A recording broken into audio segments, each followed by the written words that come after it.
Okay, good morning, Thursday morning, and I want to talk to you about insulin and controlling the insulin response in our body. Thank you guys for joining. Feel free to swipe and share with your followers or give me some hearts if you can hear me okay. Today I want to talk about insulin and how you can control the insulin response. Thank you so much. Let's discuss how we can control the insulin response in our body. And my tip that I want to give out right away is if you are eating a full meal, think about eating your vegetables first, followed by your protein and your fat. If you've heard of the GI index, the GI of any carb that is consumed after your veggies, protein, and fat is automatically reduced. So that reduces the amount of blood sugar that goes into your system during that meal. So that's my tip on insulin response and how you can control that when you're eating a meal. But let's talk about insulin first. So what is insulin? Insulin is a hormone that helps us absorb nutrients from the food that we eat. So in essence, when you eat carbs and sometimes when you eat protein as well, the amount of sugar in our blood increases. And the pancreas then releases insulin to help take the sugar out of the bloodstream and put it into our organs. And this sugar typically goes into our liver and our muscle cells. And that is where it goes in order to be utilized for energy. Make sense? Give me some hearts if I'm making sense. Again, swipe and share with followers if this is helpful information to anybody.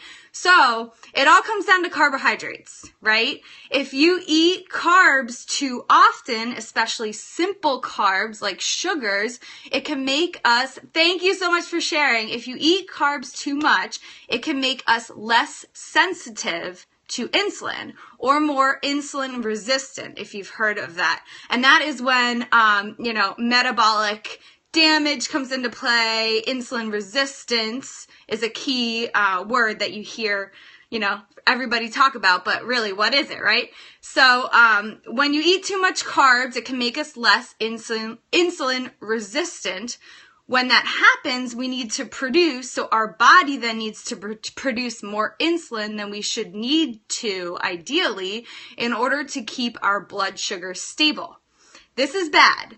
So if insulin sensitivity becomes poor in our body then has trouble digesting the carbohydrates that we're eating and absorbing the nutrients from those carbohydrates. And that is when we gain weight.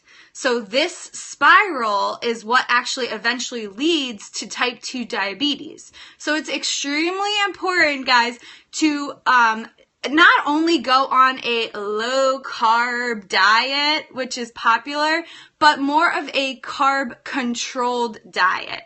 I like to use the word carb controlled rather than low carb, no carb.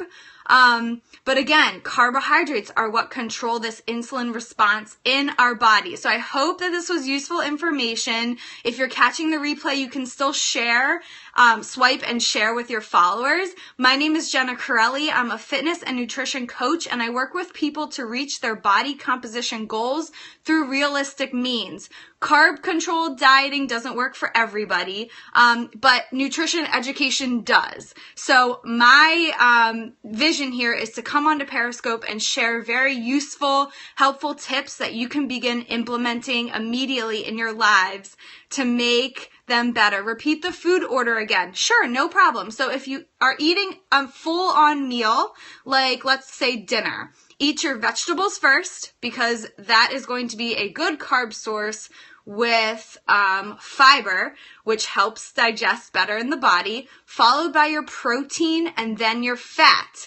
If you have any starchy, sugary carbs added to that meal, like white bread or even rice, a piece of toast or a muffin or anything that is more of a starchy carb, eat that last and it will lower that insulin response during the digestion of that meal.